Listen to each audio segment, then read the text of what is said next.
নমস্কার বন্ধুরা, আমি রুবি গাছ আমার জীবন থেকে বলছি। তো দেখো বন্ধুরা, তোমাদেরকে আমি বলেছিলাম যে দোকান থেকে সদ্য খোল এনে, সর্ষের খোল এনে আমি কিন্তু গাছের গোড়ায় দিচ্ছিলাম। সেই ভিডিও আমি তোমাদের ছেড়েছি। আর সেই খোল দেওয়ার পরে গাছের যে কি পজিশান হতে পারে সেটা আমি তোমাদেরকে বলেছিলাম যে দেখাবো। তো দেখো, তোমাদেরকে দেখাচ্ছি সেই সদ্য খোল এনে দেওয়া আমার গাছের রূপ। দেখো, যদিও ওই গাছটা খুব ঝাঁপিয়ে হয়েছিল, আমি এখন ভাবছি কেন কেটে দিলাম। ঝোপালো থাকলে আরও অসাধারণ লাগতো গাছটা।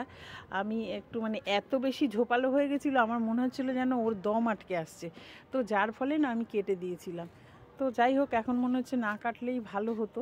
তো তাও দেখো ওর কি অসাধারণ রূপ হয়েছে, কি দেখে কত মনোমুগ্ধকর আর কি, কত সুন্দর লাগছে, কত ভালো লাগছে। তো তোমাদের কেমন লাগছে প্লিজ একটু কমেন্টস করে জানাও, লাইক শেয়ার করো। নতুন বন্ধুরা আমার চ্যানেলটাকে সাবস্ক্রাইব করে দিও। তো নতুন পুরনো সকল বন্ধুকে অসংখ্য ধন্যবাদ এতক্ষণ ধরে আমার ভিডিওটা দেখার জন্য। তো দেখো, আবারও বলছি যে খোলটা নতুন দোকান থেকে খোল এনে দেবে, গাছের গোড়ায় ব্যবহার করবে, কিন্তু সেটা খেয়াল রাখবে যেন গাছের সঙ্গে টাচ না হয়। গাছের সঙ্গে টাচ হলে ওর যে ঝাঁজ, ওর যে অ্যাকশন, তাতে গাছের ক্ষতি হয়।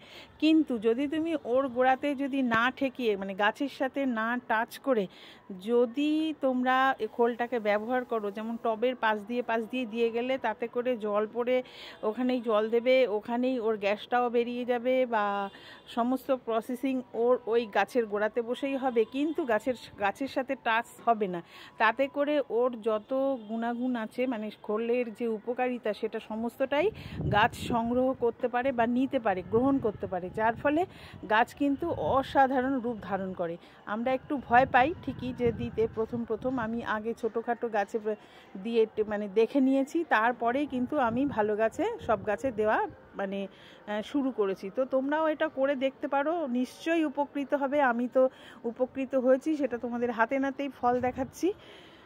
তো আর কি, তোমরাও এইভাবে করো।